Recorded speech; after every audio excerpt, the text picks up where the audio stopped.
China, an ancient society, a 5,000-year-old culture that invented paper, gunpowder, and the compass. A culture that invented printing 4 centuries before Europe. A culture that developed a unique custom, the custom of foot binding. Practiced in China for more than 1,000 years, the bound foot was a mark of high caste, but it left the woman a virtual cripple. The Chinese said every pair of small feet cost a bath of tears. But Chinese men were sexually aroused by bound feet. The character for Golden Lotus described the ideal shape, a foot that was 3 inches long. I think it's a terrible thing because they have their toe all developed, but they twist their toe, just like broken the toe and walk on the knuckle. I think the ugly things, it's just like a pig's foot, you know. I feel that it was very silly to do that. Why should a woman bound her feet to please a man, you know? A woman crippled by bound feet was in a vulnerable position. She survived only by the good graces of her husband. The practice faded at the turn of the century. Women who escaped this custom had greater freedom, as they had natural feet. But it would take another 3 generations before Chinese women finally gained control of their own destinies.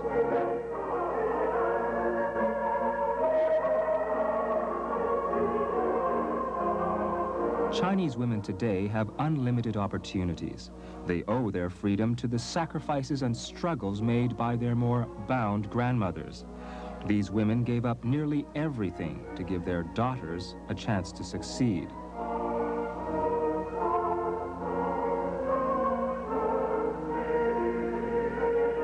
Chan Go is 18 years old. She's able to work towards her personal ambition, to become a world-class dancer. My grandmother is more than a support to me. She's helped me so much. You know, I think without her, I won't be as far. I wouldn't have accomplished as much, you know. She takes care of me, you know.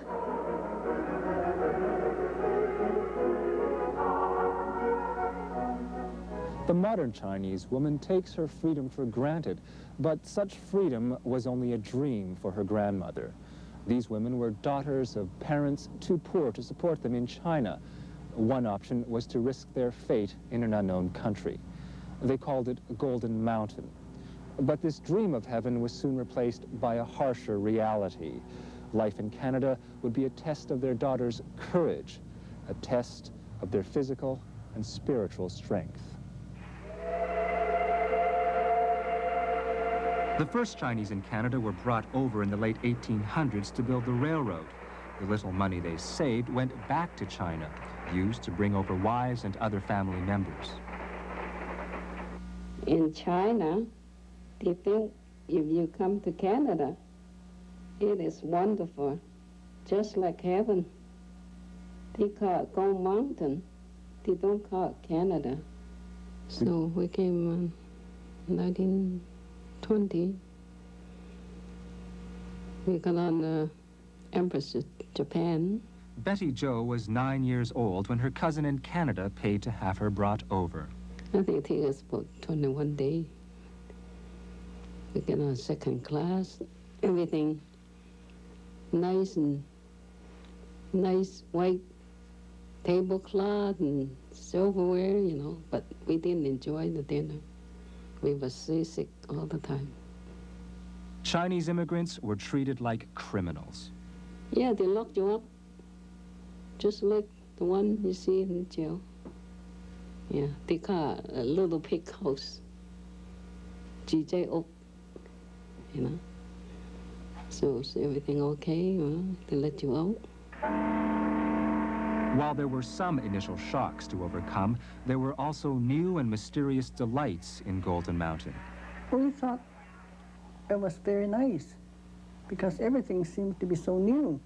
Diamond Juan arrived in Canada in 1913. Her father was a Methodist minister. The first thing that impressed me was there's some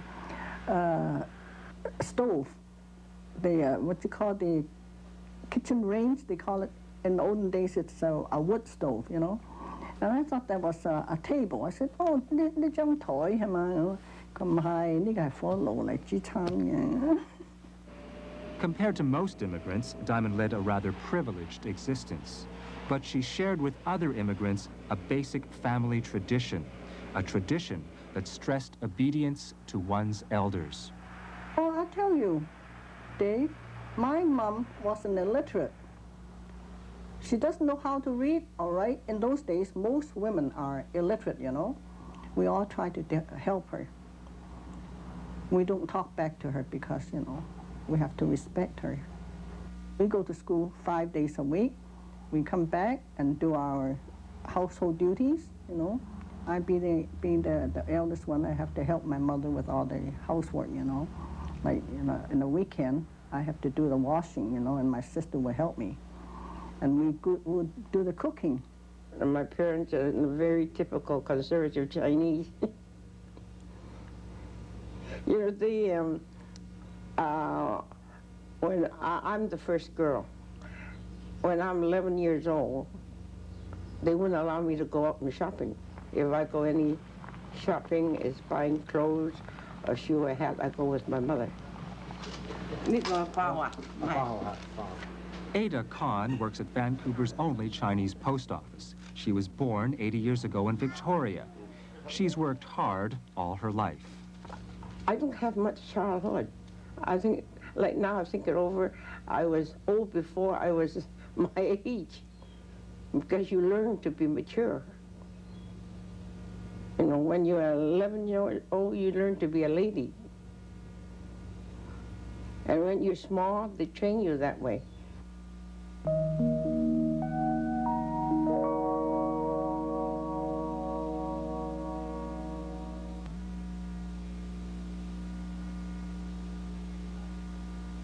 Chinese women grew up early and they got married early. Arranged marriages were normal. Betty Jo's was set up by a matchmaker. Betty found herself married to a young farmer when she was only a teenager. Somebody have a girl or someone have a boys. They talk to the parents. That's how they match. What if Yeah, do you like it or not? You go. I think I was 15 when I married. I was engaged when I'm 13. Matched by mother, by dad, my parents. At that time, I don't know any better. I just do what my parents want me to do. What they said is best for me. And then they teach you when you're a girl, you at home, you obey your dad, your father. When you marry, you obey your husband. When you get old, you obey your son. Ada's husband made $5 a day working in a shingle factory during the 20s.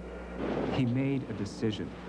The family would return to China and hope that life there would be kinder. As a traditional wife, Ada had no choice but to follow. Because the hardship in here, you work so hard before you could save a little money, before you could do anything. So you took the two children to China, Right. thinking that life would be better for Yes. you in China. Uh-huh. What was it? I thought life would be better for me in China and better for the children. Canadian immigration would let them stay away for a year. After that, the door would close. But China didn't work out. In fact, China was worse. Ada's husband came back to Canada. After living alone for 4 years, he needed her support. She reluctantly followed. Not me decided. My husband wanted me to come back. The Chinese men have a funny way of treating the women. I just despise that. They expect the woman to always walk behind them. No, why can't you walk behind me? They never apologize if they have done something wrong. They think they're always right. Maybe there are a few exceptions that are different, but the majority of them are pretty stubborn. The backbone of the family had always been sons. You needed sons to carry on the family name. But the new life in Canada placed strains on Chinese tradition, on the structure of the Chinese family. Diamond gave her husband 3 daughters, then refused to have any more children. After the first one was born, he said, we'll try again. After the second daughter was born, he was sort of disappointed. So 2 years after that, I tried again. Another girl came. So I said to him, I said, well, I am very happy because the good Lord Almighty has given me 3 healthy girls. Am I saying the right thing? So I said, that's exactly what I like. I said, God had given me an abnormal, idiotic boy. I think I commit suicide. I don't think I want to see the thing. Now that's the way I feel about it.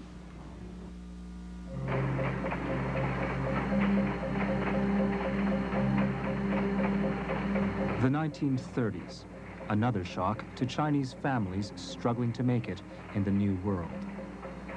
Nothing. There's nothing, no work. Nothing for people to do. How did you get through that time? Well, we managed to get food. We have a farm. Betty and her husband picked daffodils during the Depression. On a rented 5-acre farm, it was bare existence. When it's nice weather, the flower come out fast before the Easter. And that way you can't make money. But if they come out just right for the Easter, then you make money. See? And some year we don't make money. When my husband finished his farm work, he got out to his friend's store to sell them. Nobody wants it. 75 cents, 100,000. That was a horrible year. The Depression was tough for everyone, but especially tough on the Chinese. Along with unemployment, the Chinese also faced bigotry and racism. The 1923 Exclusion Act had barred Chinese from entering the country, and this isolated family members from their loved ones overseas. This meant the family unit already in Canada became even more important. The 1923 Exclusion Act restricted the growth of the Chinese family in Canada. With few exceptions, Canada remained sealed to the Chinese for nearly a quarter of a century. Did you know anybody whose family was trapped in China? Oh, yeah, lots of them. Even my brother, my mother died of hunger. They died in China? Mm-hmm. You never saw them again? No, never saw them. The Exclusion Act came out of Ottawa, and it had popular support. The Chinese faced racism at every level. They weren't allowed to vote. They couldn't be lawyers, pharmacists, or chartered accountants. They were restricted in their use of movie theaters and swimming pools. There was even an attempt to segregate schools. The attempt failed. In 1935, Ada's children started grade school. Did they face any of the prejudice that you faced? Oh, yeah, I think they do. What But they don't come home and complain that much, you know. But they do.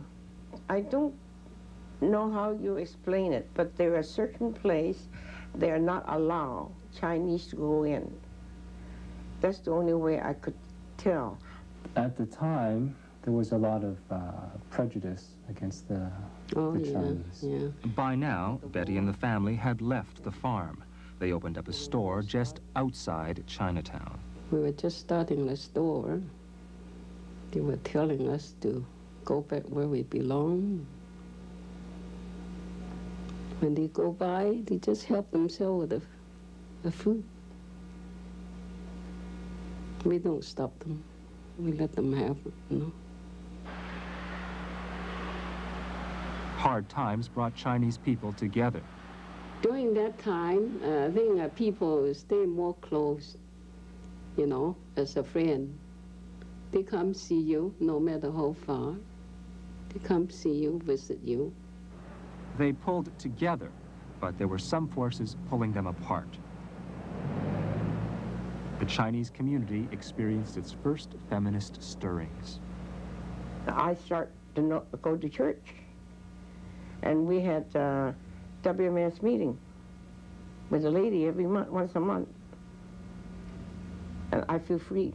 Not many lady that could be free to go. Only the older one. The older one, and they can't speak English. So I had a good time with them. On parade at number 1 repat depot are a group of Chinese Canadians just in from the Far East. When Canada went to war, Chinese Canadians signed up. Specially trained for... Your son Harry went off to war. When he was in the army, I was worried. I think all the mother had the same feeling. You know, he's going in the army. There is a fight. It's worry, lots of worry. The men fought at the front. The women worked the factories at home. The break from their traditional roles meant that things wouldn't be the same when the men returned.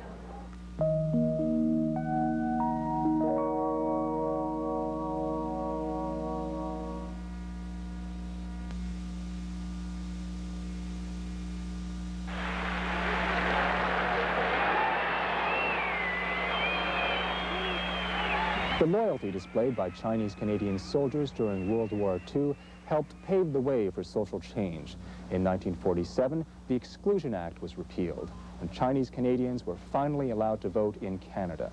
The post-war boom took off, and Chinese Canadians were part of it. But if war was over in Europe, it wasn't in China. Mao Zedong's communists were uprooting the country, and some of those who escaped that regime came to Canada. Okay, all righty. Okay, there we are. I want to be in medicine when I was very young, because the country was so poor. We all want to be giving service, and there's nowhere, you know, not other profession that you can, you know, feel that you can give more service. Madeline Chung was born and raised in China. She studied medicine there. In 1948, she came to North America to specialize in obstetrics and gynecology. She planned to go back to China. But the communists took over then, and and the situation is very, not steady. She married a doctor she met while working in the United States. At first, he wanted to go back to China to offer his service too, but the communists didn't really like the Western trained people very much. You know, a lot of my friends gone through, you know, not very easy time. Well, the stitches is still hurting a bit. Huh? So they stayed in Canada, and Madeline set up a practice in Vancouver. She was the first Chinese woman to practice obstetrics in British Columbia. My mother had wanted to be a nurse, but my grandmother said, "Eek, why do you want to be a nurse for? Why don't you just stay home and marry into a family and raise the children instead of having to help to do bedpan for patients?" You see, that's their thinking. So my mother really lost her chance of becoming a nurse. Madeline took her mother's ambitions one step further. It was an uphill battle, but it's been worth it. She's created opportunities for her own daughter, Maria. I never really had any pressure from them to go into medicine. It wasn't as if, you know, when you grow up, you're going to be a doctor sort of thing. It was more of an example, I guess, as far as influence. Okay, can I just get you to turn your head to the side? There were some doctors that had problems, I think, with her being female and being Chinese when she first started out, but it was nothing that she would complain about. She's always been a very tough lady. Your daughter, Maria, studied medicine. Would you say she had a lot more freedom to choose what she wanted to do than you did? Yes. When they go to school, I always want them to go to school. I feel education is still very important. Yeah, I think education, whenever there's an opportunity, one should really take it. Betty Jo and Ada Kahn know the value of education. Their children went to universities. Betty and Ada couldn't.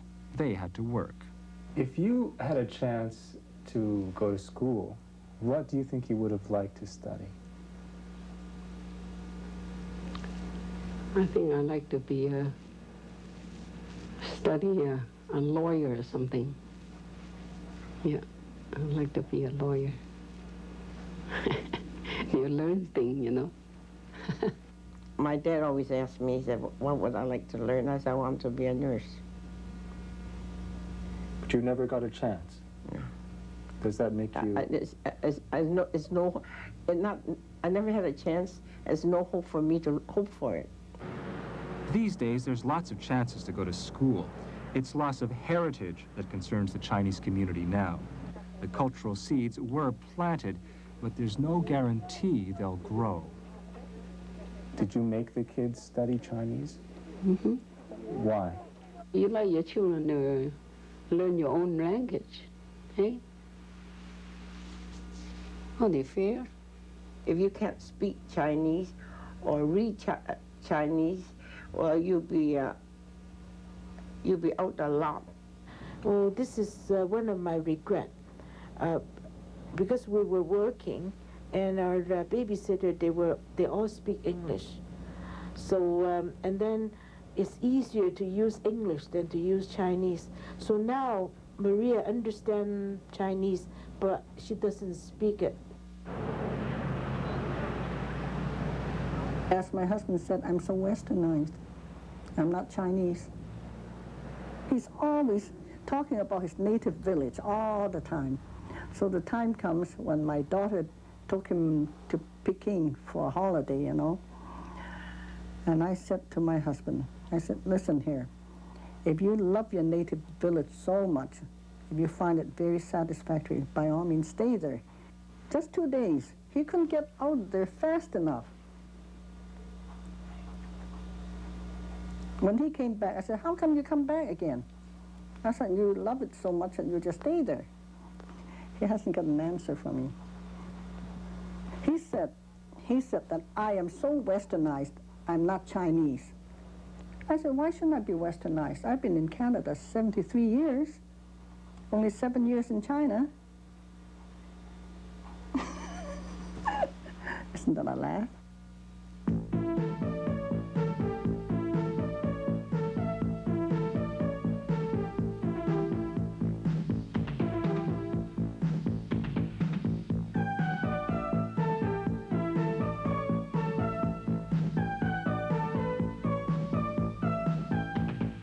Modern Chinese women can take advantage of all of the opportunities available in Canada today, but they still draw strength from their Chinese heritage. Thanks to their grandmothers, they have the best of both worlds. I think I'm very lucky, because I think in her days, you didn't have a choice. You didn't have as much of a choice as you do now. Now I can make my life into whatever I want, you know? But I think then, I don't know, I think it was probably more bound.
always yearned to go Mountain, but instead it is hell, full of hardships.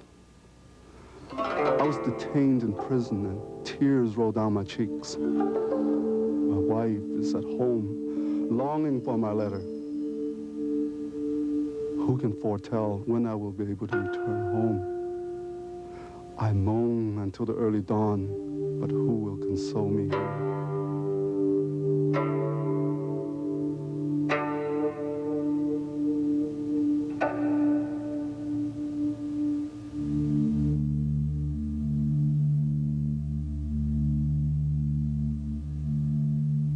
Vancouver's Chinatown is a thriving, vibrant corner of a bustling port. Everyone sees it in their own way, both those who live in it and those who have roots in it. For some, it is a self-contained world. For others, it is an ethnic business district. And for still others, it is historical, embodying older values and cultural memories. And that's the Chinatown of the 80s. Many different things to many different people. Hello, I'm Ramona Marr. In a way, the story of the Chinese in Canada begins here, with these railroad tracks on Burrard Inlet about 100 years ago, in a town by the sea they called Ham Sui Phao, or Saltwater City. The first Chinese had come to North America for the same reasons that the Pilgrims, the Irish, and the Eastern Europeans came. Their homeland was in turmoil. Famine, rebellion, invasion, and banditry had made life in the China of the 1850s unbearable. The first wave of Chinese immigrants had arrived in the California gold fields of 1848, so that by the time of the British Columbia gold fever of 58, they were seasoned prospectors. But those who arrived later, by way of Victoria, had little more than strong backs to offer. Today, in a sense, the Chinese community reaches all across Canada. However, in the early 1880s, Chinatown on Burrard Inlet, in what is now Vancouver, consisted of about 5 merchants, 10 store employees, 30 cooks and laundrymen, and 60 sawmill hands. It was just one of many such small communities of Chinese scattered all over Western Canada. But there was a sound on the wind that would change all that, a sound that would be heard all the way to Canton. It was the sound of a whistle.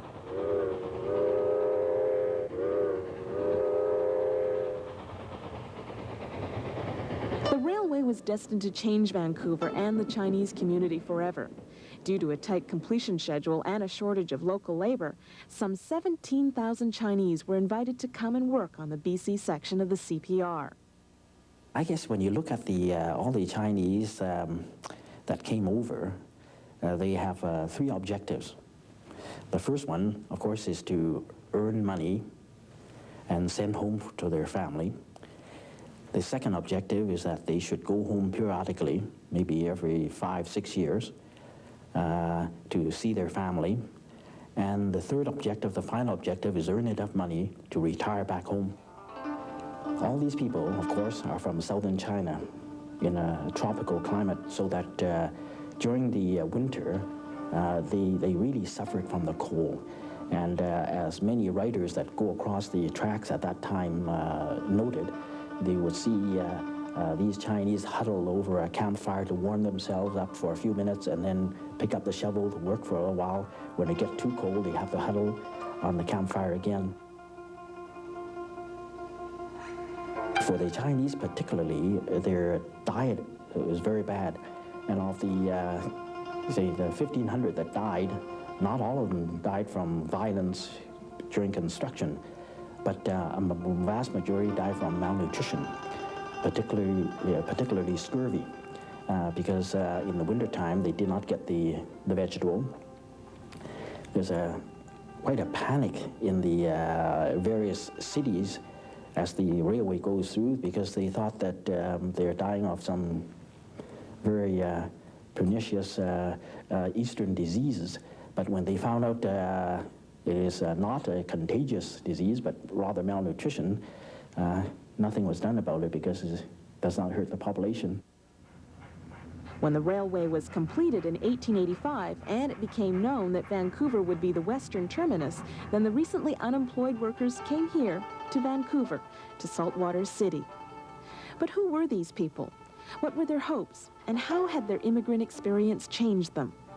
during the winter of 84 and 85, I think it is, or 85 and 86, there were a terrific number of Chinese unemployed in the population centers, and many of them starving. The population in all areas at that time is predominantly a male society, very few females.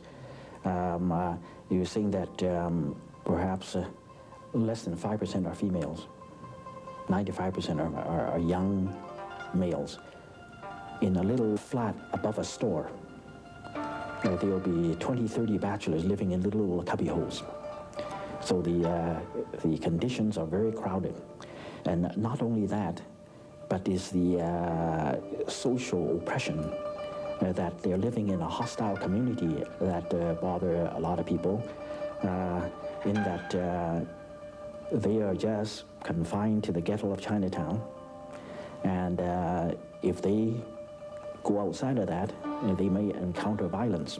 Consequently, I even recall when I was growing up, it's not a month passed without knowing somebody had committed suicide.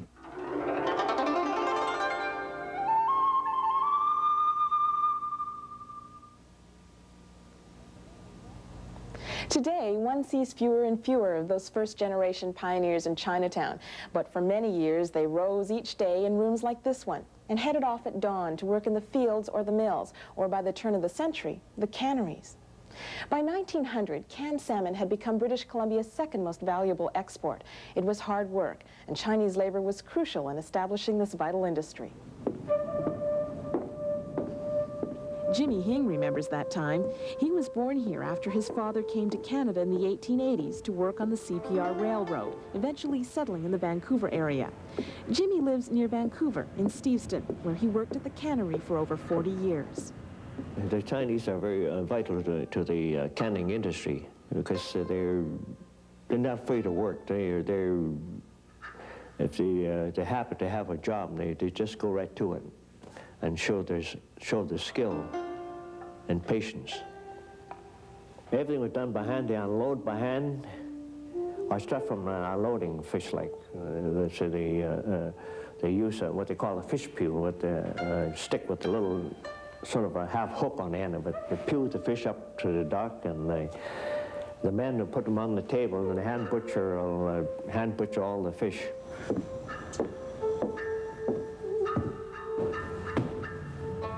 This is the bunk where they sleep. They use a bamboo mat for sheeting, and this bunk in this corner here will sleep 4 persons, two down below and 2 on the top. There are 2 important things to bear in mind about Chinatown in the early part of this century. The first is that it was made up of Chinese who immigrated from rural areas, so that farming and marketing green vegetables was a natural livelihood. By 1886, farmland was already being cleared in the areas around Vancouver. The other important point is that here in Vancouver, the class structure of China had been reversed. Here, there was no landed gentry, no scholar class. Here, the merchant was king. Yip Sang was 19 when he arrived in North America. He worked as a dishwasher, cook, and cigar maker before superintending with the Chinese firm supplying workers to build the railway. By 1888, he'd established the Wing Sang Company, which sold tickets for the Canadian Pacific Steamship Line. He also ran 2 salt herring plants on Vancouver Island and was active in the Chinese Benevolent Association. Yip Sang personified the new spirit of Chinatown, along with men like Lu Ji-wing, known locally as one of the wealthiest Celestials, and Chang Toi, who defied the widening of Pender Street by going right ahead and building on the 6-foot-wide lot the city left him. Bill and Jack Wong were born into a large family and lived in a small apartment above their father's tailoring shop in the heart of Vancouver's Chinatown. They've been in the tailoring business ever since. The simplest business to start off with is just laundry, you know, do laundry work for the logger and the working people, which doesn't require any capital to start. They do everything by hand. They're very small units, and usually just 2 or 3 people. One person would go from house to house to collect the laundry and to deliver it, and then another person would be in the shop And eventually when they grow, they just hire their relatives, usually the newly arrived immigrants that don't know how to speak English, so that would be a good starting spot for them. Eventually, when they know a little English, they themselves would branch out and open another laundry elsewhere, and that's how they keep on multiplying. Restaurants is the other business that they do well, because most Chinese, they don't think of anything but the good food in those days. Because the women folks not here, the only way they could celebrate is having a good meal, and they cater to the white people. I guess as time goes on, when they accumulate a little more capital, they would go into the import-export business, and that's how Chinatown grew. The Chinese people, they like to invest in property a lot. That's their only feeling of security, having a place to stay and having a place to do their own business. So the more money they accumulate, the more land they'll buy surrounding their businesses. With the rise of a landowning merchant class, Chinatown prospered along with the rest of Vancouver in the decades following the Great Fire of 1886. But all was not rosy. There were two sets of problems festering, one set within Chinatown and the other outside of it, within the larger white community. The Chinese were perceived as undesirable people to populate BC. They were perceived to have habits not desirable to a white way of life. They were perceived to be dirty, immoral, with all kinds of bad habits, a lower standard of living. The first head tax was instigated in 1886 after the completion of the CPR. The goal of the head tax was to cut down the number of Chinese coming to Canada. So every Chinese coming into the country had to pay $50 in the beginning, and that amount gradually rose to $500 by the 1900s. So this measure to decrease the number of Chinese coming in basically raised money for the country as well, since the number of Chinese didn't really drop off. The Chinese were quite willing to pay the head tax. There were various ways that Chinese people could raise money to pay the head tax. And so when it came to Vancouver, this kind of anti-Chinese feeling erupted several times. In 1887, there were riots when Chinese workers who had come to clear the land in the West End, their camp was raided at night, and they were herded off to New Westminster, just driven off. And then the other major incident of violence occurred in 1907 with a mass rally near Chinatown, and there were several speakers. Some were Americans, and they just made all kinds of inflammatory anti-Chinese speeches saying, oh, there's another boatload of the Chinese come, and the whole country's going to be taken over by the Chinese. And the mob just grew and grew. The feelings mounted, and the next thing you knew, they were pounding down through Chinatown. They broke every window in every store. I mean, the Chinese thought they were going to burn the whole place down. Overcrowding and the lack of family life forced many of the men into tenements on streets like this one, called Shanghai Alley. It's hard to believe, but at one time, this street housed a public bath, a pawn shop, restaurants, a theater, and several stores. You have all these men who are working at different jobs, you know, in sawmills, canneries, stores, houseboys, hotels, cooks, whatever. And a lot of them would come back to Chinatown in the evenings on the weekends, and what do you do? They didn't have their families here. What do you do with your spare time? And they turned to gambling as a form of recreation. They turned to prostitution. These things were around. They were just a part of life in the New World. If life in the New World for men was difficult, it wasn't any better for the few women. Victoria Yip was born in Victoria's Chinatown in 1911 and recalls her youth. To me, being a girl, I work most of the time. You go to English school, go to Chinese school, you do the cooking, you do the washing. You don't have very much time to do anything else. The old-fashioned Chinese, you know, they don't believe in educating the girls very much. I remember when I was going to high school, and they said, most of the Chinese in Chinatown told my dad, he said, why do you send your daughter to high school? She finished public school. That's good enough for her. The Chinese community continued to prosper right through the teens and early 20s. Increased immigration raised the population of Chinatown by almost 80%. Businesses boomed, families grew, children attended public schools. But the white community felt pressured. The rapid growth alarmed them, and racial tensions increased. In 1923, the government brought down the Chinese Immigration Act, which stopped all further immigration from China. It has been called the Day of Humiliation.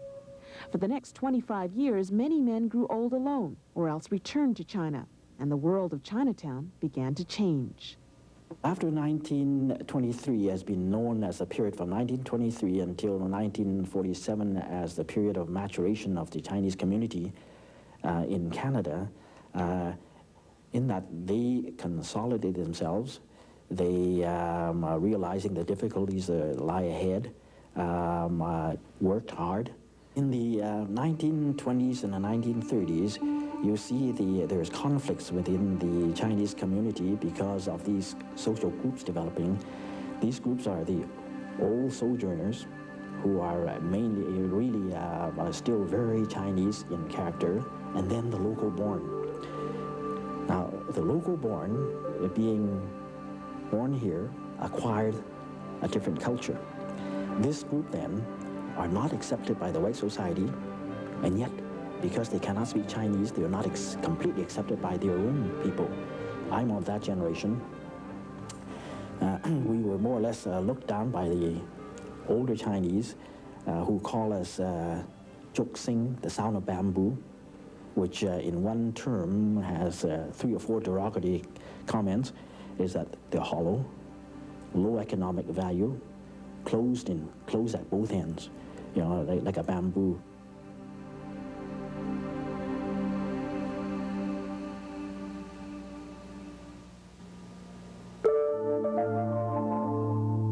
By the time the Second World War broke out, the character of Chinatown was firmly established. Civic organizations had been formed to promote businesses and charities. The farmers' markets had prospered. There were now over 500 Chinese truck farmers working around Vancouver, along with greengrocers, wholesalers, and peddlers. Together, they provided some 75% of BC's green vegetables. Ironically, however, the Chinese remained disenfranchised in a land they had come to call home. Without the right to vote, they had no real stake in the country, no voice. In fact, they were even rejected for military service until 1944. As a result of not having the franchise, many of the vocations were barred to us, and that was the greatest handicap to the Chinese community. We had no professional people, apart from a very few doctors. There were no lawyers, for example. No engineers, no druggists, no architects, certainly no lawyers, and we felt that very, very badly. In 1944, because of the great need for manpower, the government instituted conscription. Those of us who joined up originally, we felt that if your country is in danger, you must do something about it and argue about it afterwards. And we knew that we were, in fact, fighting 2 wars. One war was the strictly military one. The other was the war to gain equality for the Chinese community. And the only way we felt that we could ever achieve equality was to demonstrate to our fellow Canadians that we were just as good Canadians as they were. We were prepared to sacrifice just as much as they were, that our needs were no different from theirs, and that we were prepared to pay our dues. But yet, it was not until 1947 that the Canadian Citizenship Act was changed, and we in BC got the right to vote in 1949. And it was only after 1949 that we began to get Chinese Canadians in the professions. Perhaps if I can use myself as an example. From 1949, when we got the right to vote, until 1957, which was the year in which I was first elected as a member of Parliament, is only 8 years. So that was a great accomplishment that the Chinese in Canada, and in particularly in British Columbia, never having had the right to vote before, in the space of 8 years, elected the first Chinese Canadian member of Parliament. With acceptance, many of the barriers to Chinese Canadianism came down. Immigration laws were changed to allow for limited entry of relatives, and new generations of Chinese Canadians began to flex their economic and political muscles as a result of changes in attitude. Those changes are reflected in the career of Vancouver-born multicultural consultant Beverly Nan. I really felt the change took place, for me, I suppose, psychologically, when Canada declared a multicultural policy. and recognized all the different cultural groups and their contributions to Canadian society. I think it was at that point that I really felt a first-class Canadian citizen. Prior to that, I really felt second class. And, you know, I really began to feel then my Chinese heritage was an asset rather than a deficit. I know my parents did the very best job they could do, you know, and it was a function of the times that they brought me up the way they did, but I really didn't like that, you know, self-consciousness, which I think is very much the way Chinese bring up their children. And I felt that that sort of got in my way of really feeling comfortable in Canadian society. So I brought my children up differently. But, you know, I'm comfortable with it because I feel as if they are functioning in the Canadian mainstream, which is something I felt I couldn't function in the Canadian mainstream when I was a child. Few people call Vancouver Saltwater City anymore. Indeed, Chinatown has changed drastically.